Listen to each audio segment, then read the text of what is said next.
Hello, welcome to the AfCFTA Podcast. Here we bring you every conversation around trade on the continent of Africa, the economic integration agenda of the continent of Africa, and of course, the economic renaissance of the continent of Africa.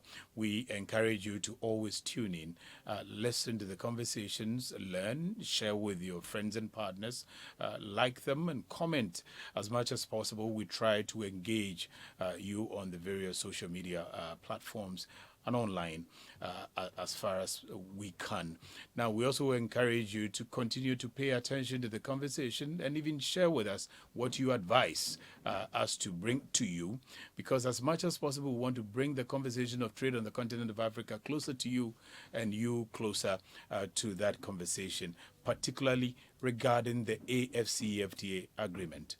Today, we are privileged to be joined by a former Minister of Trade and Industry of the Republic of South Africa, also a member of the Advisory Council of the AfCFTA Secretariat, also a professor with the Nelson Mandela Institute of the University of Cape Town. Dr. Rob Davies, it's a pleasure to have you in our studio here in Accra, the capital of Ghana, and here are the headquarters of the AfCFTA Secretariat. Welcome, sir. Thank you very much. A pleasure to be here. Great.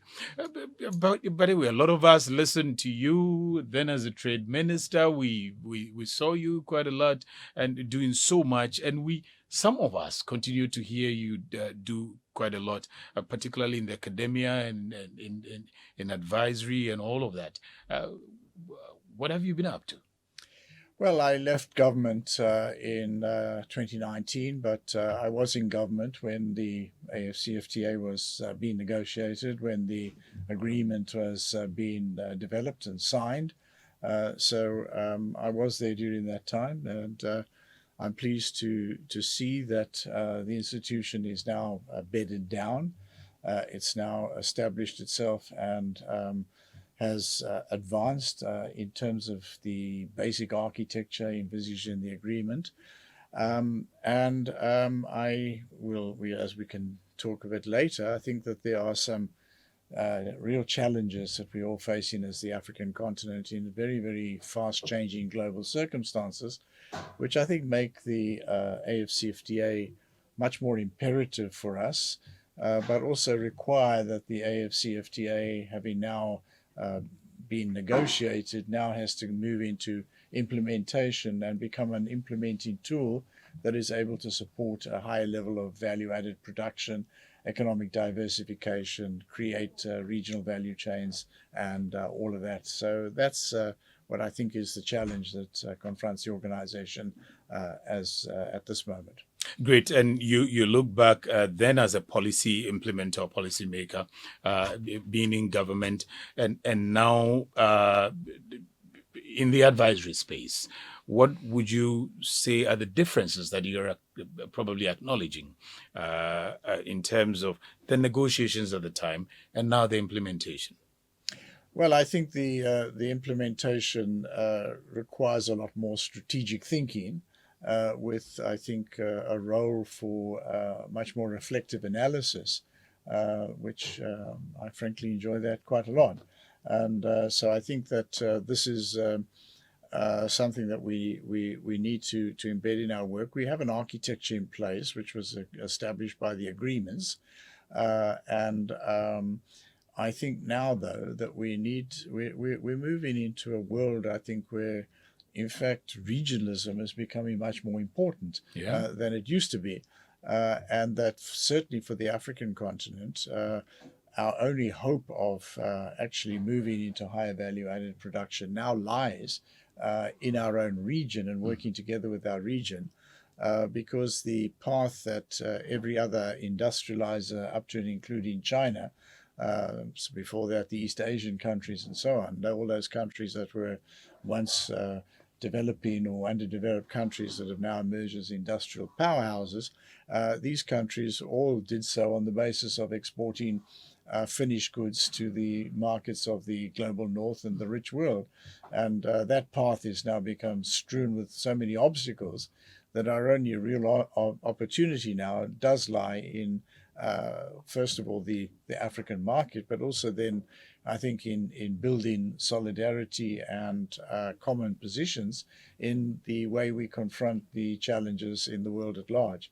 So I think this is a new era for the AfCFTA, and an era in which I think the name of the game is now actually building regional value chains, taking advantage of the fact that the larger regional market with its 1.5 billion people and $3 trillion odd dollars of combined GDP, which makes us the 8th largest economy in the world as a bloc, that this offers so many more opportunities for both deeper and more inclusive industrialization than attempting to do so in our individual countries, even the biggest of us. Yeah, and you were in government at the time negotiations were taking place, and you observe leadership, the continent's leadership and political leadership in particular.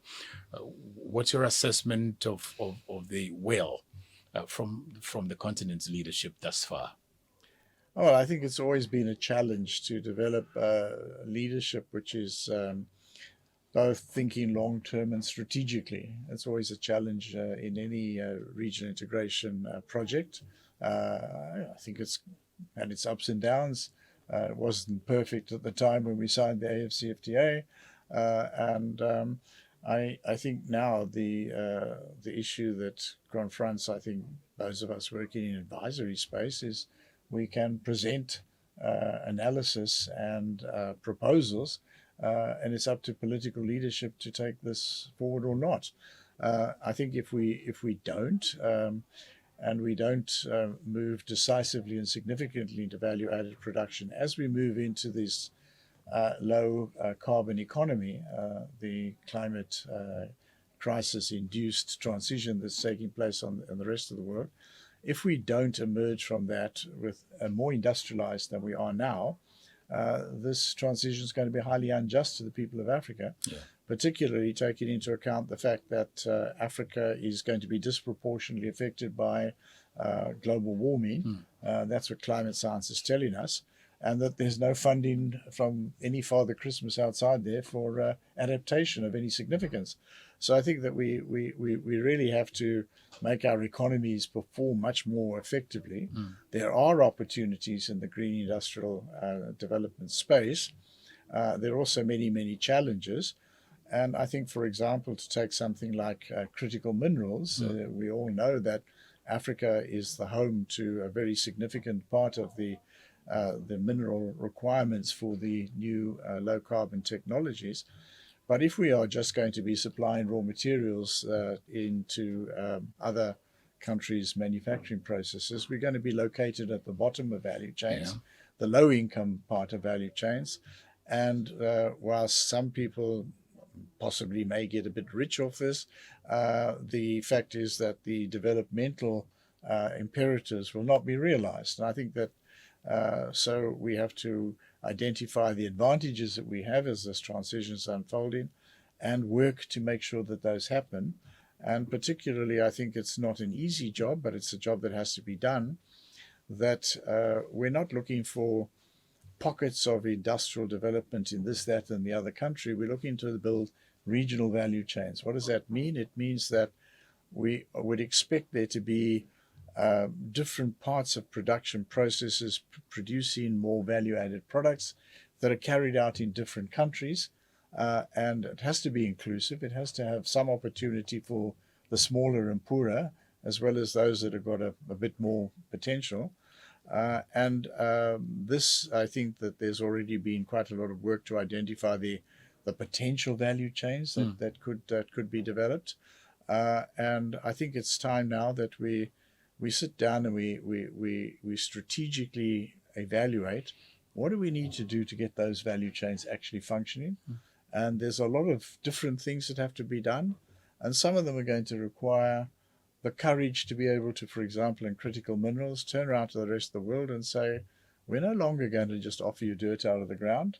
We're going to expect there to be a level of value addition and corresponding investments in supporting our industrial efforts if you want access to our minerals. that's the kind of bargain I think that countries that are making progress are doing. Yeah. And we have to be part of that game as well. Yeah. So I was going to ask you, national implementation committees and nations and party states in particular, what is expected of them at this point in time that we're moving away from negotiations to implementation? Are we seeing enough enthusiasm? Are we seeing enough proactiveness from party states? And what would you encourage? Well, I think the picture's a bit of a mixed one. There are some quite good examples of industrial policy efforts that have borne fruit, and one can just think of Ethiopia, for example, and what's happened there, and what happens in quite a number of special economic zones all over the continent. But I think the point is that it's not yet at scale. Yeah. It hasn't changed the overall profile of African economies. We are still, by and large, producers and exporters of raw materials used in industrial processes outside of the continent. That's by and large our position. I think that what we need to do is, of course, every country will have its own, those that choose to do so, that several will choose to have their own national industrial policies. Those national industrial policies will, of course, command the attention of those national states.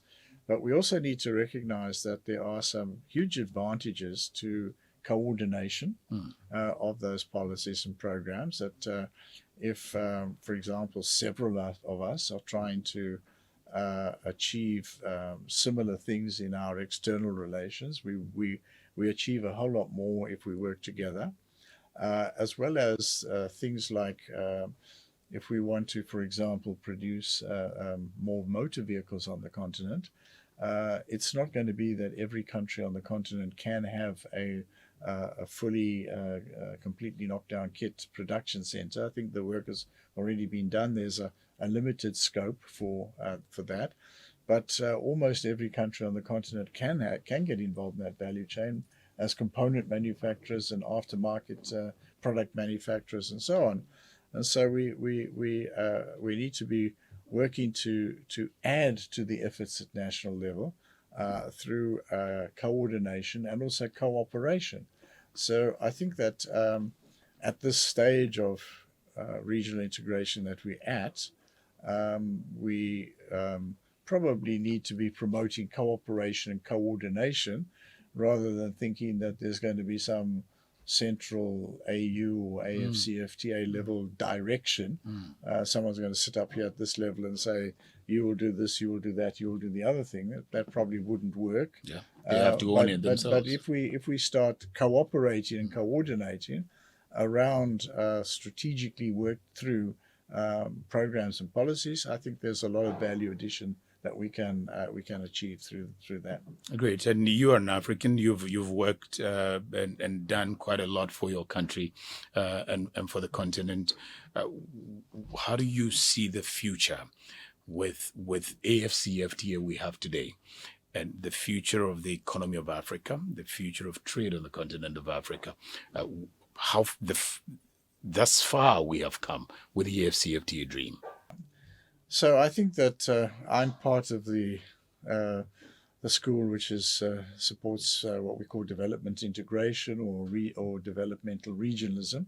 And I think that the essence of that is to say that, of course, we want to see much more inter-regional trade. Yeah. But what is it that's stopping that? Yes, it's the tariff issues have now largely been solved with the agreement. You can say there are other regulations, there are other barriers to cross-border movement. But fundamentally, the barriers are that we don't produce enough products that are tradable in each other's markets. So if your role in the world economy is you produce copper and the next door country produces cobalt, there's a limited amount of trade that you can have with each other. And if on top of that, the infrastructure is all designed to take the copper and the cobalt from where it's mined to the port and then out of the continent, you don't have the infrastructure to support that. So very often these are industrial capacity and infrastructure constraints, and we need to work together to address those. I think that's a critical issue. Now, I would say that the world we find ourselves in now is a world where we've seen the institutions and the rules that were put in place, particularly in the period from the late 70s onwards, in this phase of globalization and neoliberalism, those rules and WTO, World Trade Organization rules and so on, are now being discarded by the very people who crafted them in the first place, the countries of the developed North. And as they are doing this, they are moving unilaterally, they are moving transactionally.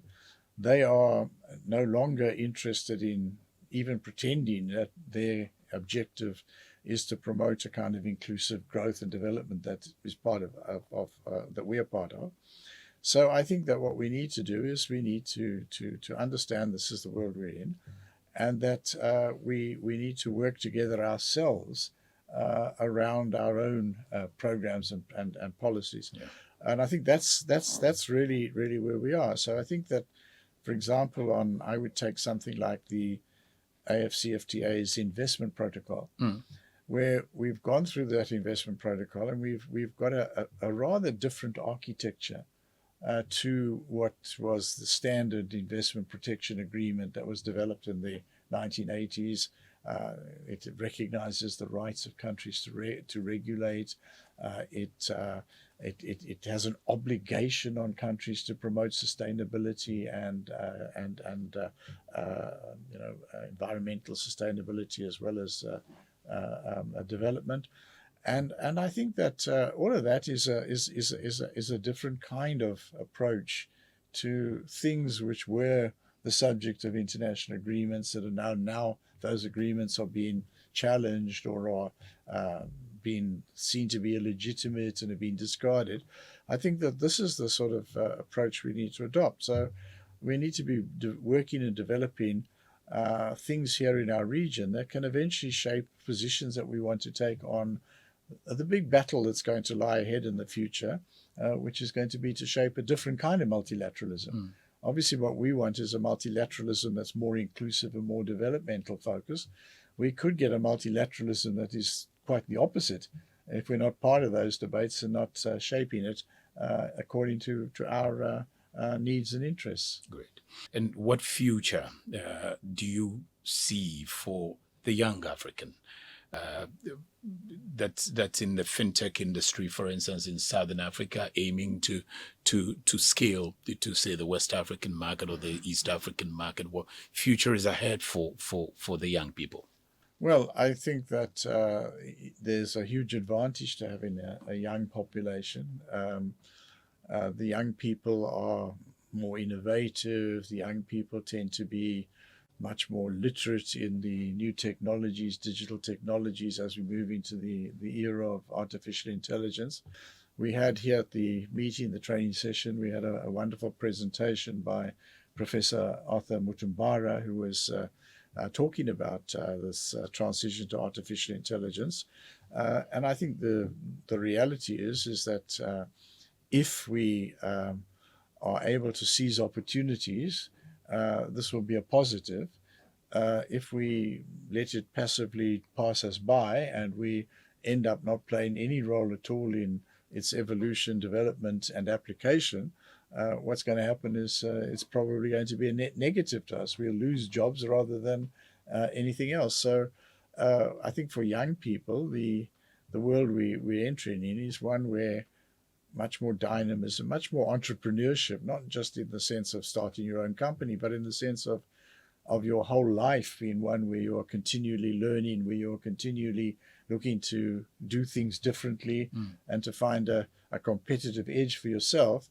That is probably the world we're going into. And it's a world that I think younger people are going to be much more able to be effective in than people who are my end of the life spectrum. We're very grateful for the insight.